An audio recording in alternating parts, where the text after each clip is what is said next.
విషయం ఏంటంటే మరి ఇక్కడ ఎంతమంది రోజు గుడికి వెళ్ళే వాళ్ళు ఉన్నారో నాకు తెలియదు, ఉన్నారో లేరో కూడా తెలియదు. మేము జరిగిన సంఘటన వెంటనే ప్రొటెస్ట్ చేసే రోజు మా డిమాండ్ ఏమంటే దేశ ద్రోహ నేరం కింద కేసు బుక్ చేయాలి. ఎన్ఐఏ తోటి నేషనల్ ఇన్వెస్టిగేట్ ఏజెన్సీ ద్వారా సోషల్ మీడియాలో ఎవరైతే గవాయికి వ్యతిరేకంగా మాట్లాడుతున్నారో వాళ్ళందరి మీద కేసులు బనాయించాలని చెప్పేసి కూడా చెప్పడం జరిగింది.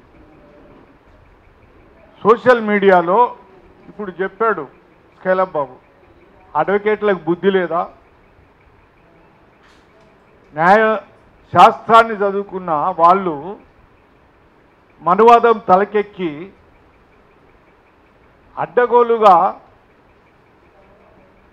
జ్ఞానము చదువుకున్న జ్ఞానాన్ని కూడా మర్చిపోయి మూర్ఖుల్లాగా ఏ డిపార్ట్మెంట్లో అత్యున్నత స్థాయిలో ఉన్నటువంటి గవాయి గారి మీద అవాకులు చవాకులు పేలుతున్నారంటే చదువుకోవటమే ముఖ్యం కాదు. ఈ దేశంలో చదువుకున్న వాళ్ళే ఈ సోషల్ మీడియాలో మనువాదాన్ని ప్రమోట్ చేస్తున్నారు. అట్లాంటి వాళ్ళందరి మీద ఇన్వెస్టిగేట్ చేసి కేసులు బుక్ చేయాలి.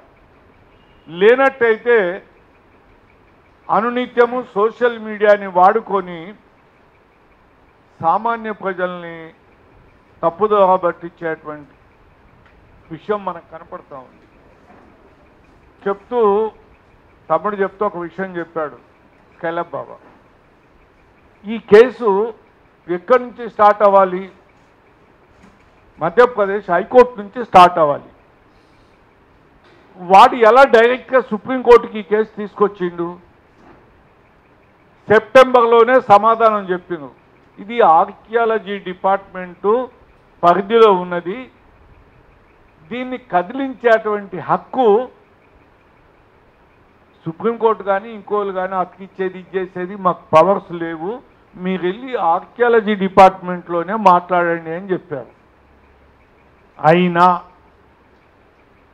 బీహార్ ఎన్నికలను దృష్టిలో పెట్టుకొని ఒక పథకం ప్రకారం ఇంకా చెప్తే సిగ్గుచేటు ఏంటంటే వాడు కూడా షెడ్యూల్ క్యాస్ట్ వాడని తెలుస్తుంది మాకు.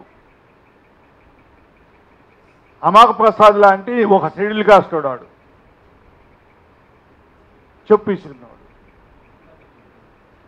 కనుక ఈ దేశంలో షెడ్యూల్ కులాలైనా జాతులైనా బీసీలైనా వీళ్ళే ఈ మనువాదాన్ని మోస్తూ మనువాదాన్ని ముందుకు తీసుకెళ్తుంది కూడా వీళ్ళే.